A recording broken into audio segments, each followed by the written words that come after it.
You're watching Satluj TV News. I'm Angus Scott in London. 4 former executives of a major US tech company have been charged with a $1 billion fraud.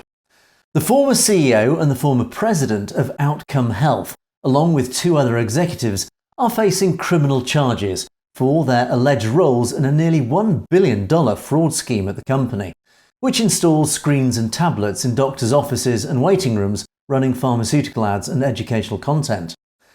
The company had been founded and funded by loans from private investors that included JB Pritzker, sections of Goldman Sachs and Google. Once a golden child of the tech industry, it made the former CEO Rishi Shah the youngest newcomer into the Forbes 400 list of richest Americans just 6 years ago, with a net worth of $3.6 billion. However, Shah and former executive Shraddha Agarwal now face a total of 26 counts of fraud, the most serious of which carries a maximum sentence of 30 years in prison. The indictment alleges that the former executives raised investments from financing rounds through faking the company's performance data, including raising over $487 million in direct funding and loans totaling over another $485 million. The charges also allege the defendants deliberately misled clients and billed them millions of dollars for ads that were never run.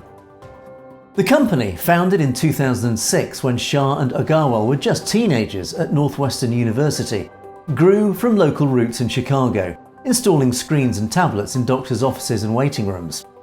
As its success grew, the company secured funding from major investors in 2017, giving it a valuation at the time of $5.5 billion and making its executive team extremely wealthy. But as pressure grew on the company to fulfill its potential, it's alleged that executives oversaw a culture of deliberately falsifying engagement metrics that misled clients into believing their ads were more successful than they really were. But more importantly, were used to fraudulently raise further funding from investors. It's also reported that whistleblowers in the past at the company were repeatedly ignored and deflected by the company's management. 2 other executives, Brad Purdy, the former CFO and COO, and Ashik Desai, were also charged in connection with the fraud. All this follows a settlement reached in 2017 when the company agreed to pay $70 million to its founding financiers, units of Goldman Sachs, Google and Pritzker, after similar allegations of fraud relating to falsified performance figures of the company. All 4 executives have vehemently denied the charges and have vowed to clear their names in court.